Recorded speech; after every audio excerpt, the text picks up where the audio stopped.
New York, big city of dreams. New York, big city of dreams.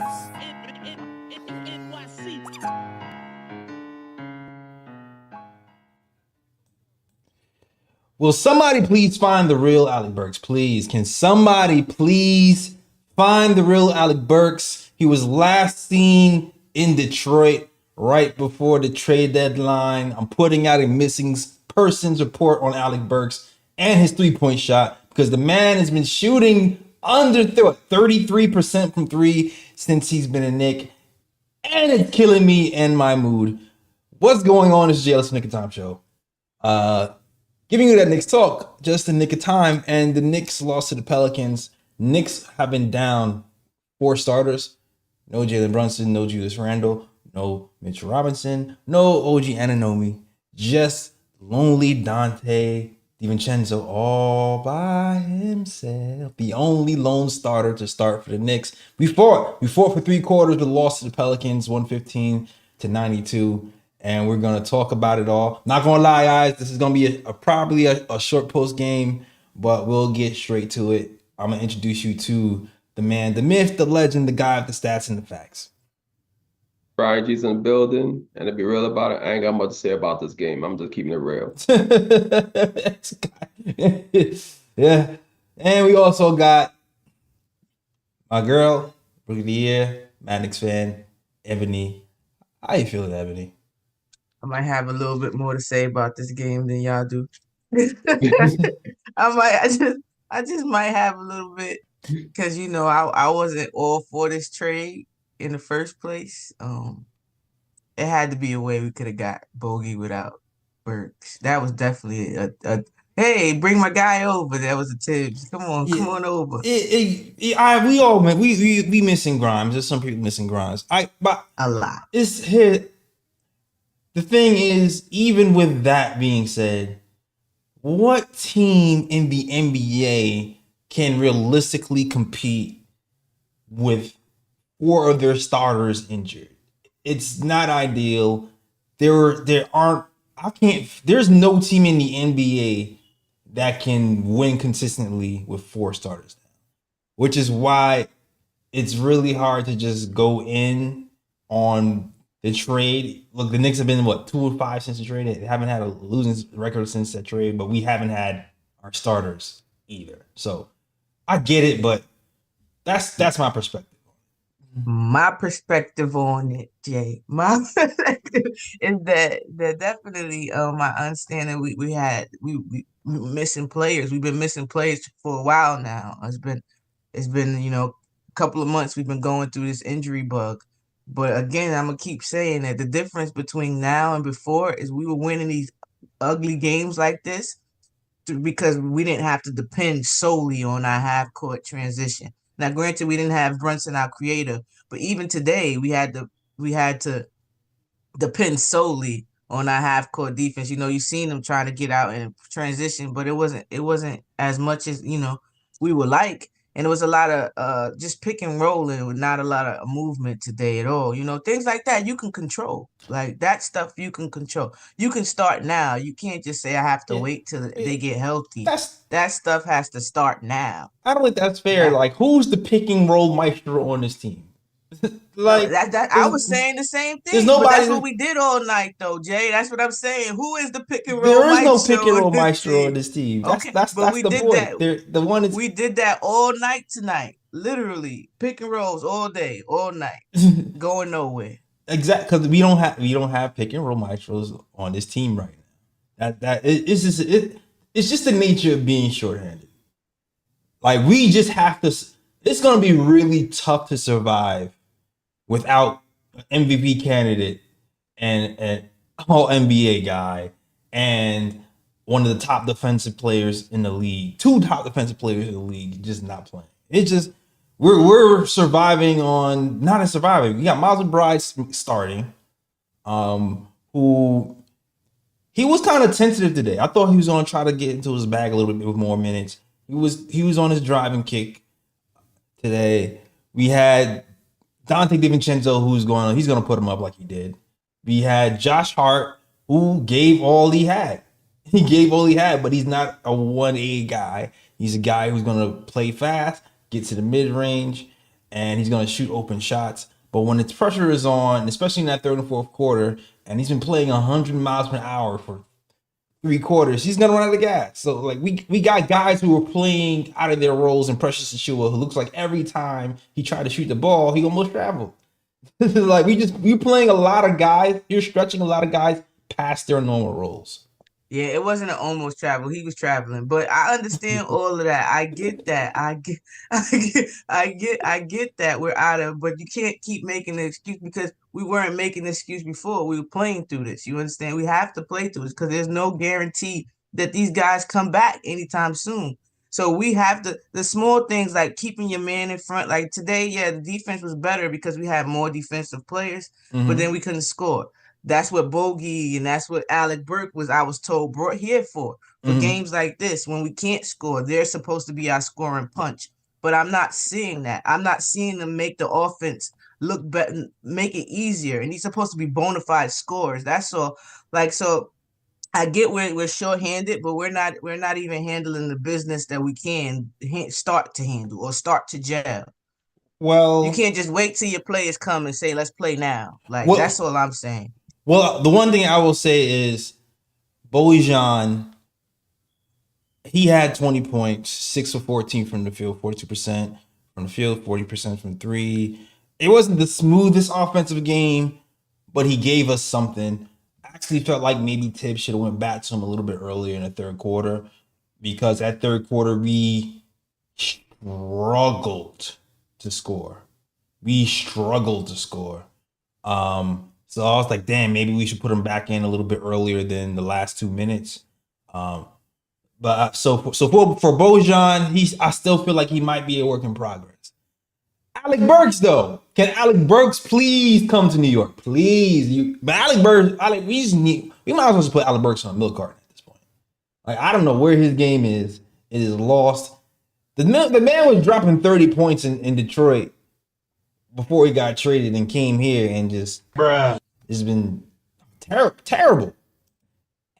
He looks Floaters, nothing. In and out. The floaters had no touch on it. Like he was shooting floaters like, how are you shooting floaters like that? Like I don't know. And his handles looking really suspect. Like it looked like it regressed. He looks a lot of times when he's bringing the ball up, it looks like he's struggling or he's running back to get it because he lost it. You know that Alec Burke move where he got to go back because he dribbled off his foot or something. I don't know. He's looking real useless if he can't score, and that's not a good thing. Yeah.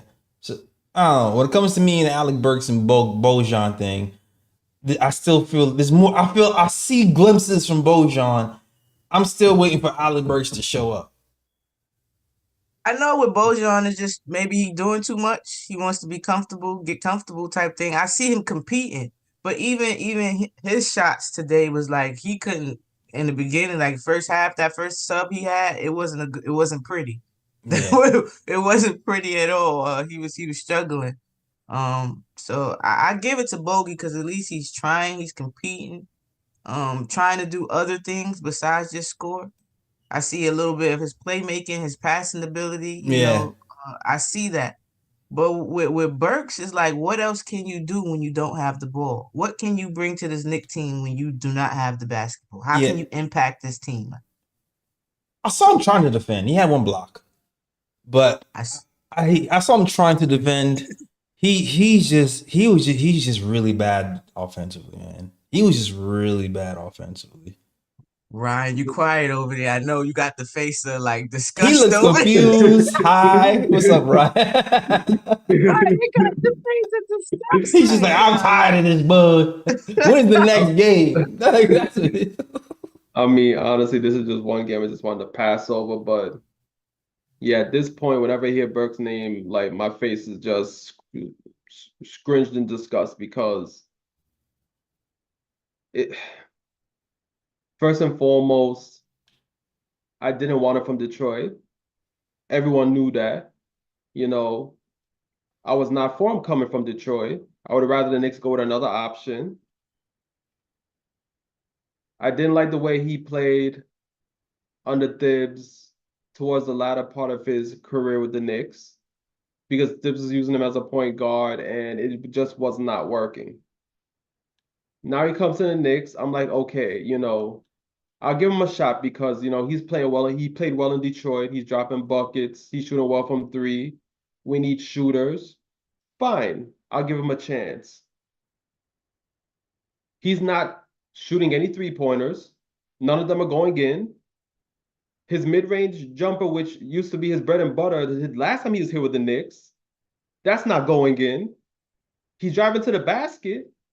That's not going in. And then on top of that, he's playing Buns defense. At this point, I'm sick and tired of the man. I'm sick and tired of him. Honestly. Yeah. And I hope that when we get our full roster back, he's on the bench. He can take the Evan Fournier role, be a cheerleader off the damn bench. If he doesn't get his act together, I'm sick and tired of him. Yeah. This is the main reason why I did not want him here, because I was like, yo, I got PTSD from the last time he was here with the Knicks, playing that point guard role, and all he's doing is proving me right. Yeah. He played better when he was with the Knicks. Like he was hitting game winners and fourth quarter threes. He was playing better when he was with the Knicks. It was just Tom Thibodeau was overextending him. Now Tom is not overextending him. He just sucks right now. No, Tom's barely playing him 15 minutes a game. And the thing is that everybody else on the team, I really have no issue with. Like even Bogdanovic, like yeah, he's not really a great defender, but at the end of the day, like he gets buckets, like he's showing flashes, like he's at least scoring. You know what I mean? He's at least knocking down 3-pointers. At time he can get to the basket, create something. Like at least Bogdanovic is showing me something. But Burks is showing me nothing right now. Like Burks look like me on the court with the Knicks right now. Like that's how bad he's looking. I agree. And it's like, yo, like I don't know how many more chances I'm going to give him before I like fully give up on him, but it's reaching that point right now. And right now I'm all for sitting his ass on the bench and McBride can take those minutes, honestly. Too bad we don't have enough players. Exactly. That's the issue. He has to play. He pretty much has to play now. Hopefully, I don't know, man. Do I really need my neck that bad? I don't think I need my neck that bad. I'm gonna just donate my neck to Jalen Brunson so he can play because we don't need that man sitting down for the rest of the season. All right. Because what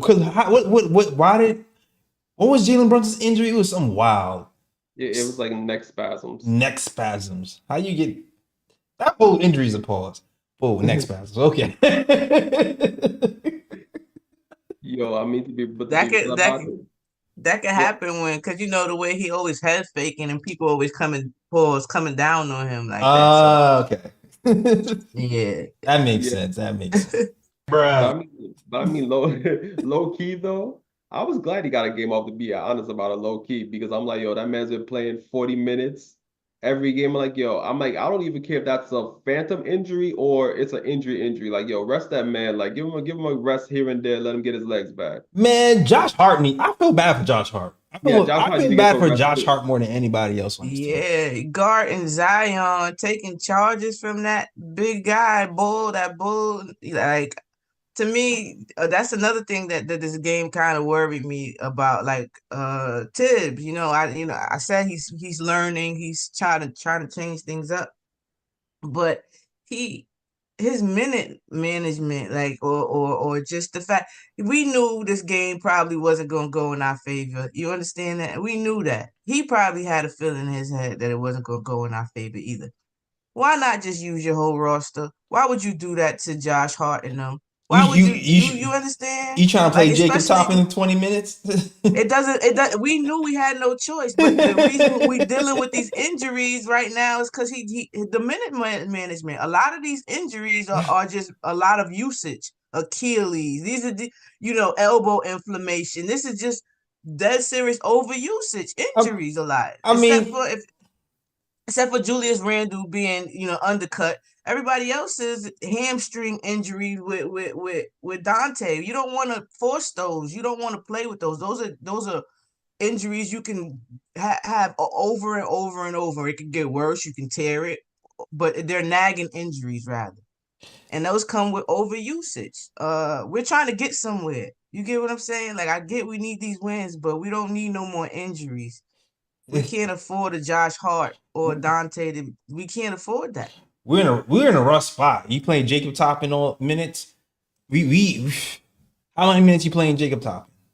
As many minutes so we don't gotta risk other people. Because that's the only player left that can take Josh Hart minutes. So Jacob Toppin or Charlie Brown Jr. One of them. That's the only player who can take his minutes. We out here playing Alec Burke. I give anybody some run. You not want to play Alec Burks no 20 minutes. You know you lying. No, I'm not trying. I said we out here playing Alec Burke. We might as well play somebody else. If he could get some minutes just running around, literally. He barely stick. I feel like right now we're pretty much contractually obligated to play Alec Burks because we traded for him. Nope. Duncan Robinson him. Really? Duncan Robinson him. Really? We're really gonna see how Tibbs feels about Alec Burks in the playoffs. Because that's when you're really gonna see how he feels. Because I remember how much Elfrid Payton was playing in regular season. And when the games counted in the playoffs, sat his ass down. You know what I'm saying? So that's when you're really gonna see how much Alec Burks means to the team and Tibbs in the playoffs. That's when we're really gonna see it. For sure. Keep an eye on that. But it's just rough, man, because okay, are you guys concerned about the standings and where the Knicks finish? At this point, I don't give a damn. Like, just make sure everybody's healthy by playoff time, because I still think a fully healthy Knicks team gonna give anybody hell. So at this point, I don't care if the Knicks fall to 5 or 6. Just get to the playoffs healthy, and that's all that should matter. All right, because when I'm looking at the Miami Heat won 4 in a row, the 76ers are kind of sliding, so I can see us falling to 5 or 6 for sure. I can definitely see it. And also we got to keep an eye on Orlando and Pacers as well. I mean, they lost 1-1-1, but that's something I feel like that's in the back of people's mind. We don't want to. A lot of people, we don't want to play the damn Celtics in the second round and the third, like on the first round. We trying to avoid all that stuff. This is why they try to win as many games as they can. But I don't know, Ryan G. Might be with you. Might have to just cut our losses and just get healthy. I don't know. Yeah. It's crazy right now. I really believe that these injuries are a blessing in disguise. I'm gonna keep saying that. I know it doesn't look like that now. Definitely don't. But last year we was healthy all season and until we got to the playoffs. You understand? So let's see if this the reverse role, reverse Josh Hart, where he had a great first, part of the trade and then dwindled in the playoffs. I feel like he's gonna come on strong, and it seems like that's happening. Mm-hmm. And I really believe, because these teams don't have any tape on us. So yeah, the Celtics are tough, but they also have to go through the rest of the season, and everybody's getting hurt left and right. You see the injuries adding up. So we don't know what these other teams look like at the end when it's time playoff either. But fully healthy, I'm not really worried about anybody, to be honest. I know we have issues guarding KP, but with the healthy, we don't know what that looks like with OG and Mitch. We really don't know. Yeah, we don't know. We don't know. And nobody does, which is that's the best part about it. There is no film on that. Yeah, we just need to get healthy. Please, God, let us get healthy. Please. Oh, and shout out to you guys in the chat. Shout out to Fraz Colette Gorton. He says, "Hi guys, I live in England." Okay, England KOT. Okay. I see you in the house. England in the house. And I love watching the podcast. When Burks was here last time around, he was superb down the stretch. Excellent in the fourth quarter. This is like watching a different guy though. Yeah. He was a fourth quarter guy for us. He hit a lot of big shots for us when he was here on the Knicks. Is that Burke still there? Is he on the decline? I don't know, but it's not looking good for him right now.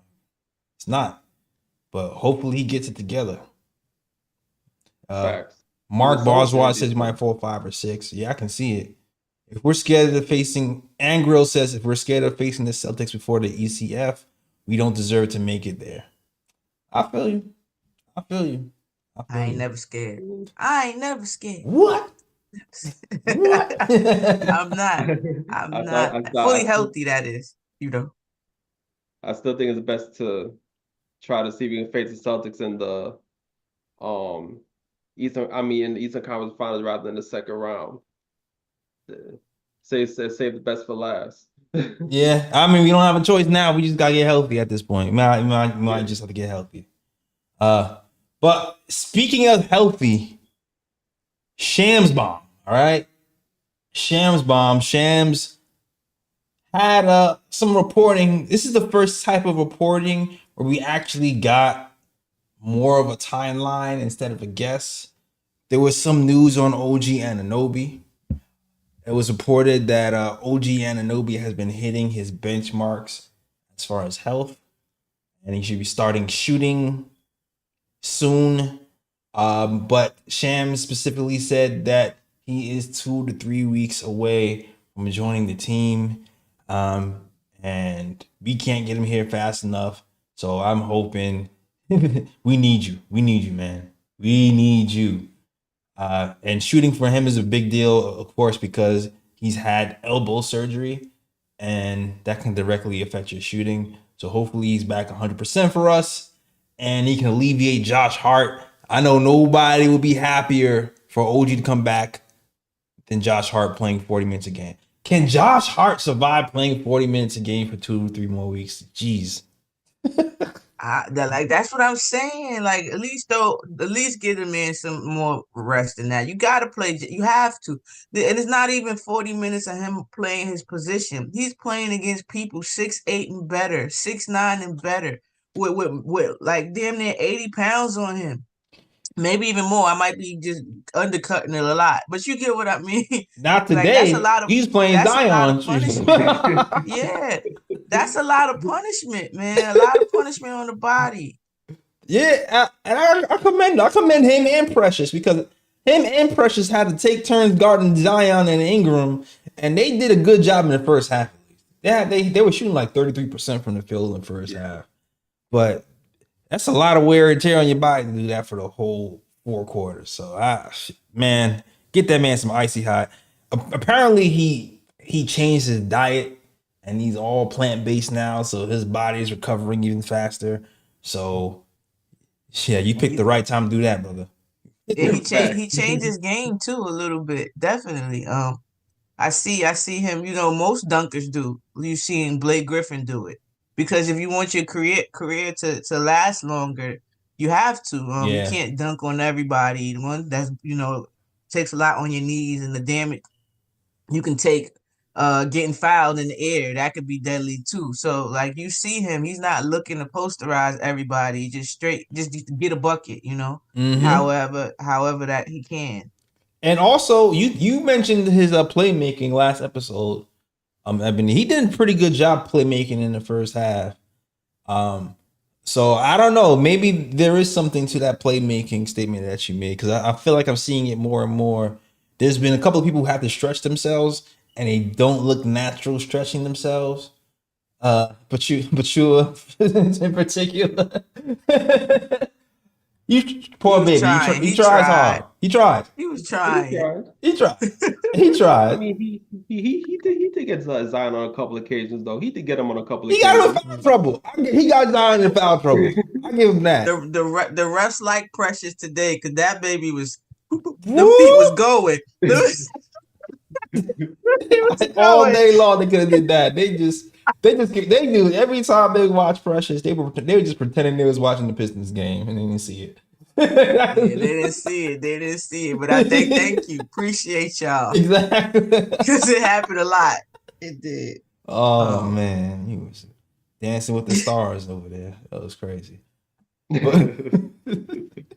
I see Sims and that hit Josh Hart with another one of those little backdoor passes. I said, okay, Sims, maybe you do have it. He caught Precious, found Precious a couple times too for open buckets in that mid range. So he getting a little comfortable with that playmaking. That in the top of the key, I see. I didn't expect that from Sims. I didn't know he had any of that. So yeah, I feel like they've been talking about Sims passing, in practice. So you're starting to see flashes of Sims passing. And yeah, it's pretty good to see. I like Sims defense too, man. Sims defense on Ingram was great. Sims defense on Zion was great. Sims defense is pretty good. I really like Sims defense. That's my guy. That's like baby Mitch to me. I like the underdogs, and that's the last of the babies. So I gotta have his back. He he to me is the best perimeter big we have. For sure. I was kind of surprised that we didn't put him more on Zion though. I know Valanciunas is a big guy. That's probably what it was. Yeah. But I really wanted to see that match. I wanted to see. I love what he was doing every time he got in front of Ingram. He kept him in front of him. I agree. Every time. Every so. I agree. All he needs is a little baby hook, and I seen him do a little spin move at the end of the game. So maybe he got it in him. You know, who knows? You know, when the game's out of reach, you try it. You try stuff. He's like, let me see. Yeah, exactly. Let me see. I do this in practice. Let me see how this go. Okay. This is why I like games like this. This is the only reason, because you get to see the other players that you might not be able to see a lot. You get to see what they have and get maybe a little bit more comfortable because they know the game's out of reach or whatever the case may be. Exactly. So they'll try something. So I like games like this just to see, not the result, but to see the others and what they can bring to the team potentially. Nah, I understand. But yeah, yo, that's all I got about this game, man. We missing top players. We missing 4 starters. It is what it is. Next game up is Friday versus the Magic. I hope we have somebody back. Lord, please let us have somebody back. Yeah, especially because. But you said anybody, everybody, please. please, yeah, somebody. Wait, hold on. Next game is actually Thursday against the Warriors. Oh, it's Thursday against the Warriors? Oh. Yeah. All right. That's not bad. No, I'm not saying that playing, Steph is down there. I'm just talking about matchup wise. When you think about it, I would like to see Deuce with what he does and if he can stay in front of Steph and things of that nature. Right. But they don't have many bigs. They play small. So we should be okay. My bad. Thursday against the Warriors and then Sunday versus the Cavs. Got you. All right. No, it's just time. You know what the time it is, though, right? Time for the bruh picks, man. The bruh picks are usually the worst place of the game. And we just point them out, talk about them, and bring it to your attention. Sometimes it's not even this game. It could be any game that we want to point out. Also, sometimes a bruh pick could just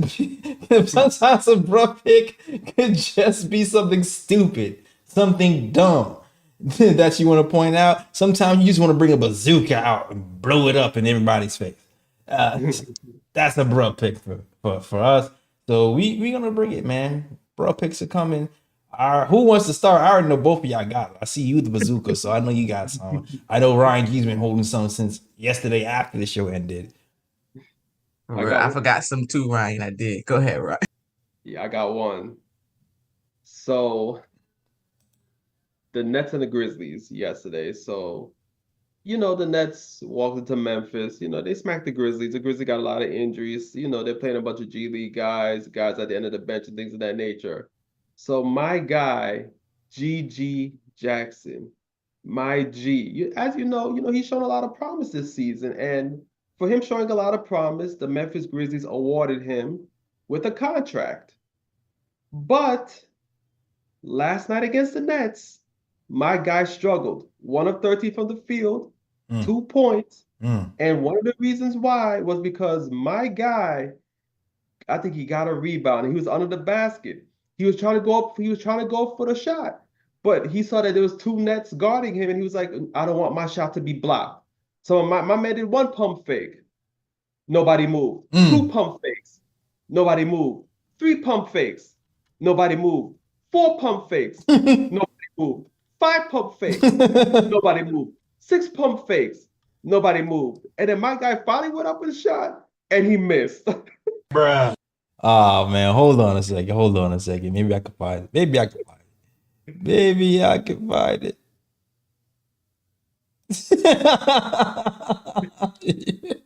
Yo, I feel like if I show wait.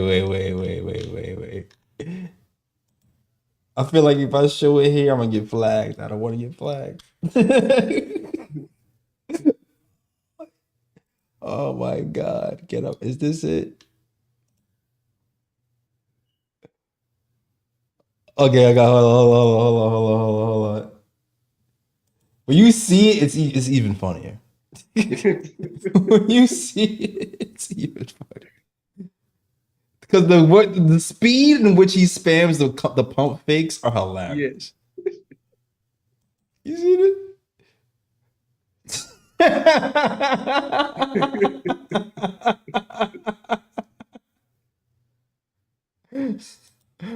Bruh. It's like it looked like the controller got stuck. That's what I'm saying. Like you just rapidly press it. I think the X button. Yeah. Rapidly pressing the shoot button and couldn't shoot it. Yeah. I mean, he got his money, so he can pump a little more. Good. Pause. He good. Yeah. All right. You got any more, or is Ebony bringing out the bazooka? Yeah, that's it. So Ebony can bring out the bazooka right now. I got a couple. Just that people was bugging out. What kind of negativity toxic person? What kind of toxic person you gotta be to bully somebody who pushing books, who pushing people to go to a library and read? Like, what kind of negative toxic person do you have to bully this man so much that he resigned from his job to take a break for his mental health? Like, what kind of captain of the goof troop you gotta be to do something of that nature? I don't know if y'all know about the guy Mikkel, I think it's Treats or something like that. His last name is, sorry. He's a librarian. He's went viral for trying to get funding for libraries and show why it's needed and things of that nature. A real PB, like somebody that belongs in PBS. You get what I'm saying? Mm-hmm. Like perfect for that job, right? Some Twitter user or somebody on social media supposedly said that I don't care what y'all say and how positive he is, there's still something dark and evil about him, right? That and it went her tweet went viral, right?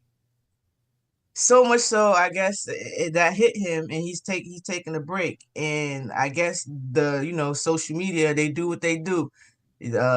People don't like bullies, so they basically returned the favor so much that she had to go into hiding, kind of like go private her Twitter. So bro picked to the lady that bullied the librarian pushing books, like positivity, trying to get funding for libraries, and you out here talking about he got a doc. So I don't like. Come on, that's crazy. What kind of, yeah.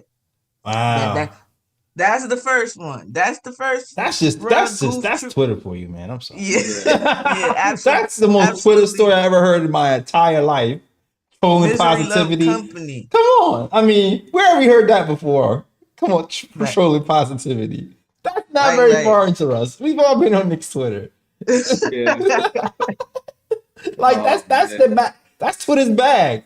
Like that's what Twitter's pretty much made for trolling positivity. So I'm not surprised that the girl was trolling the guy trying to do right for the world. It was on Twitter. I'm not surprised.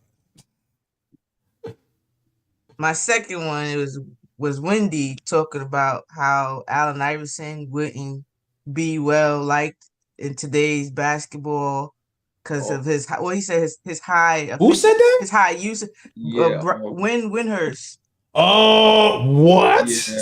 Yeah, he get 3,000 if you could just like remix it, bruh. That's what he need. That's what he need. Yeah, no, my all-time favorite player is Allen Iverson. And if he was playing today, the era of no defense, he would have average 40. We're talking about a man who took Eric Snow and Tyrone Hill to the finals against Shaq and Kobe and got a game too. Not just took him there, got a game there.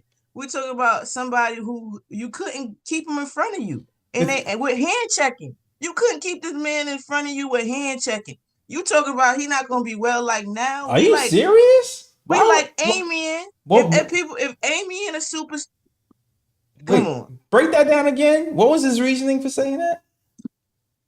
Win hurts. Somebody said called it win hurts. He said because was it his high usage or something like that? Inefficiency. He said. Basically saying that with the way Allen Iverson played the game back in the day, it wouldn't be well liked today by his teammates and peers, because basically saying that he's a chuck and he chucks up a lot of shots and things of that nature. Wow. And that his game wouldn't translate to today's NBA. What? He would average 90. The amount of fouls he get called on right now would be crazy. He'd be at the line all the time. What are you talking about? There's a bunch of scoring. The league has a bunch of scoring guards. Like, what is that? What? I don't understand that. That man must have been a happy hour when he said that. I don't understand that at all. Yeah. Nah. Yeah, you crazy. Bruh. I seen this man drop somebody twice with one move. Like, oh yeah, wait, was that Antonio Daniels? Yes, it was. Yeah. Yeah. Yes, it was. You telling me watching Allen Iverson drop players wouldn't be liked in the day? He was just he don't know what he's talking about. I'm sorry. Yeah, especially when you think about the narrative of Allen Iverson back in the day and how that narrative does not exist today. They used to say that he didn't pass. He shot too much. And I used to always say, who's he gonna pass to, guys? Who's he gonna pass to? Yeah. No, I agree. Crazy disrespect. Put some respect on that guy. Yeah, put some respect on his name, man. Nah, I know what, Ebony. That's not really a bro pick. It's not a bro pick. You know what that is, Ryan?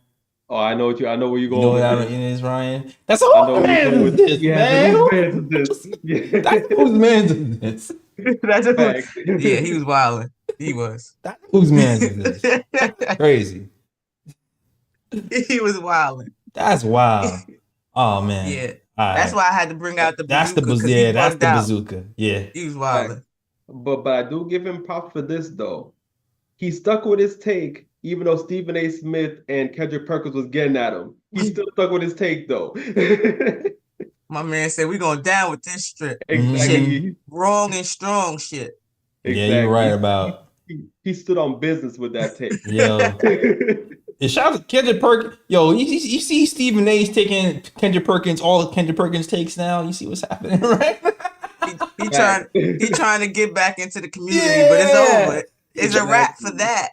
He trying to get back on the bandwagon. The bandwagon is closed, brother. You have to be here already. Facts. Knicks Nation already love Kendrick Perkins. Like, we treated Kendrick Perkins like as if he's a former Knick and he played for the damn Celtics. Exactly. We got all about that. We don't even remember that part. You don't even remember that part. I don't remember that. I'm pretty sure it's probably some old picture of Kendrick Perkins wearing a Knicks jersey somewhere. Facts. Pretty sure. Knicks Twitter gonna find it. Knicks Twitter will find it. They will find anything. Mm-hmm. Facts. But you know what though? And I've noticed something. Speaking about ESPN, Knicks fans be getting at these people on ESPN, because even today I was watching NBA Today, and Becky Hammond, they circle back on Becky Hammond. They spin the block because of how Brunson's been playing. So they spin the block on Becky Hammond and asked about her comments about Brunson not being a 1A player. And Becky Hammond was basically, explaining her stance. She was basically saying like how, Jalen Brunson, she never said Jalen Brunson was a bad player. She knows Jalen Brunson's a great player and things of that nature. She still stood on what she said, but still like she had like reiterated a bit and try to like tell Knicks Nation like calm down, don't come after me. But so Becky Hammond knows that Knicks Nation be coming at her. And then now Richard Jefferson also said something on NBA Today, and even Richard Jefferson was like, Knicks Nation, calm down. He was like, don't come. So it's like, Knicks Nation really be going at these people because now they recognize it like Knicks Nation really loud, and they be on national TV talking about, fans, don't come after me. Whatever they, say something that might be a little negative. Oh, RJ know more than anybody. RJ know more than anybody. Knicks Nation been coming out of RJ for years. Which is why it's been a shocker that he's been talking positively about the Knicks. Ever since last year, actually, he's been talking positively about them. We won't just retweet or requote your video, we tagging you in it. Yeah, exactly. Like We make tag you sure in your this own video tagging to talk you. smack. Like, yes, exactly. No, but I that's why my one of the reasons I had mad Knick fan. I got tired of the disrespect of how we covered. Like people not watching us, and you can tell, you know. So if you're not gonna, I always say it. If you're not gonna talk facts about us, just don't talk about us at all. Like, Yeah, don't just skip over there. I I don't agree. watch them I enough. agree. I respect you if you said I don't watch them enough. You know what I'm saying? I'm like, Exactly. I like that. Like, don't talk out your butt. I appreciate that. And I agree. I agree. And just so you guys know, y'all guys probably know already, but Jalen Brunson has been the top scorer this month in the month of February. He's been scoring 32 points a game. A little bit more. He's edging out Luka and Giannis Antetokounmpo in points per game in the month of February. So sounds like a 1A to me. I'm just saying. Yeah. And it would be to take it further. They need to put his percentages next to it because that's what makes it crazy. He's scoring 30 points, 32 points per game efficiently Yeah. Yeah. as a small guard, while most of his points being in the paint. Ridiculous.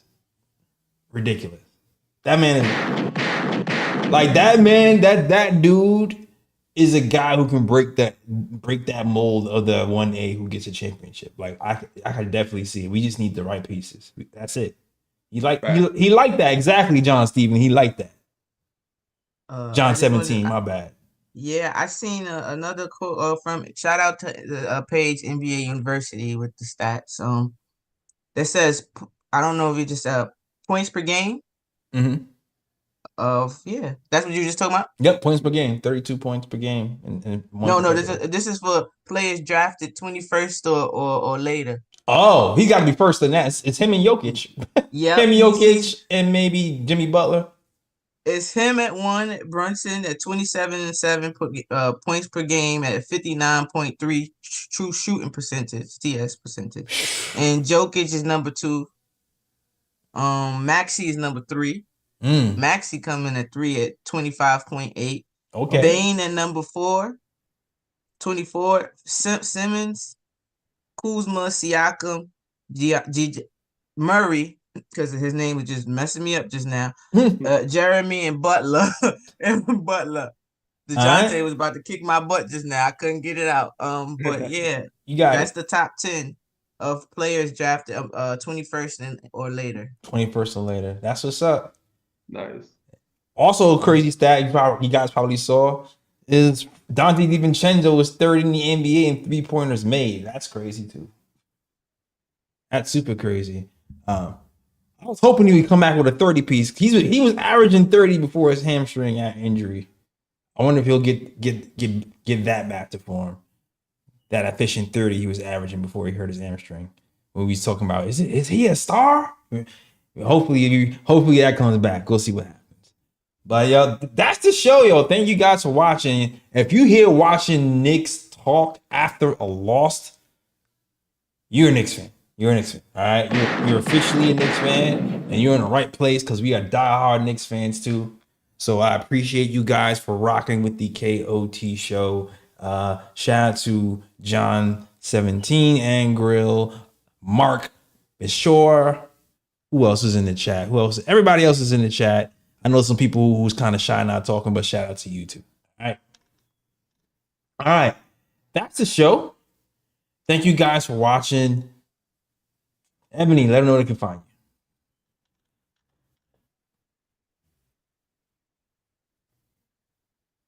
you. Ebony, you muted. I'm always once a show never fails, but I thought my headphone went dead. I was like, wait. Yeah. I was in there. I was already at Instagram, and he was like muted. I was like, oh dang! All right, here we go. You can catch me here every post game. You could catch me on Instagram and Twitter at Mad Knick Fan, and you can also catch me on Twitter. I do a pregame space before every game. And in Liberty, Bowling with the Queens. You can catch me on VSN and then Twitter. All right. Ryan G, let them know they can find you. You can find me on Twitter at RyanGKOT. You can also find me on Instagram at Sir G is Chillin'. Sir G is chilling. That's SIR. G is CHILLIN. All right. Fine. You can also find us at the KOT Show on Twitter, the Knick of Time Show on Instagram, and the Knick of Time Show on Facebook as well. Also listen on SoundCloud, iTunes, Google Play, and Stitcher. Shout out. I saw my guy was from England shouting us out. Shout out to you. Shout out to everybody in the chat. Is anybody not from New York? Anybody not from New York? Nate Smith, salute, man. Are there any other towners? Florida, That's North Carolina. That's my mama. That's my mama. Shout out to Ebony Mama. Yes, Shout sir. out, mama.